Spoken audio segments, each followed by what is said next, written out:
জুবিন গাৰ্গক হত্যা কৰা হোৱা নাছিল। কোনো অস্বাভাৱিকতা নাই জুবিনৰ মৃত্যুত। ছিংগাপুৰ আৰক্ষীৰ এটা বিস্ফোৰক বিবৃতি আৰু ৰাজ্যবাসীৰ মাজত লাগিল হাহাকাৰ। জটিলৰ পৰা জটিলতৰ হৈ পৰিছে জুবিন গাৰ্গৰ মৃত্যুৰ ৰহস্য। ছিংগাপুৰৰ পৰা অহা বাতৰিটো আপোনালোকে চবে পালেই চাগে, কিন্তু মোৰ ইয়াতে প্ৰশ্ন এটা আছিলে ছিংগাপুৰ আৰক্ষীৰ ওপৰত।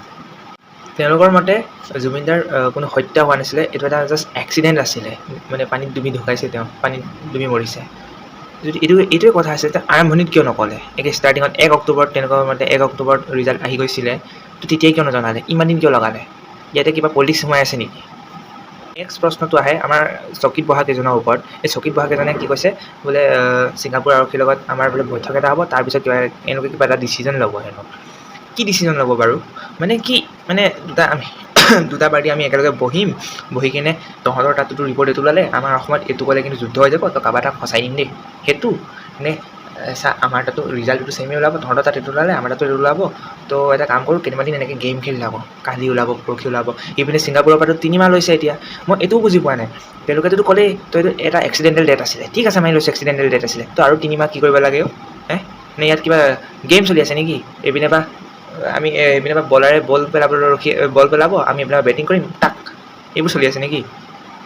এটা কথা বুজিছোঁ, ইয়াত চবেই ফিল্ডিঙৰ কাৰণে ৰেডি হৈ আছে, মানে চবেই পূৰা ধুনীয়াকৈ নিজৰ জেগাত পজিশ্যনত আছে, চবেই ক্ৰিকেট খেলিব দিয়ে ইয়াতে।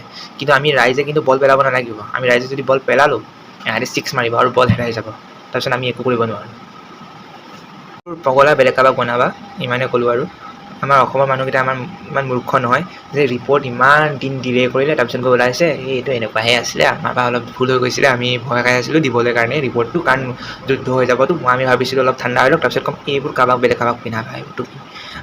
আমাৰ চুলি আছে, আমি চুলি নাথাকিলেও আমি টপাহে থাকি ভাল পাওঁ, আমাক টুপি পিন্ধাব দৰকাৰ নাই, আমি নিজে কিনি লৈ পিন্ধিম টুপি। কম তেওঁ এলা পচা মানুহ নাছিলেও, টুপি পিন্ধাবলৈ কোনো দৰকাৰ নাই। তেওঁ জুবিন গাৰ্গ আছে, জুবিন গাৰ্গ। আৰু এইটো এনেকৈ আদায় নহয় ভাই, এনেকৈ আদায় নহয়। তোমালোকে একো কৰিব নোৱাৰা ইয়াত। কি ভাবিছা? ৰাজনীতি খেলি দিম, অলপমান হৈ যাব।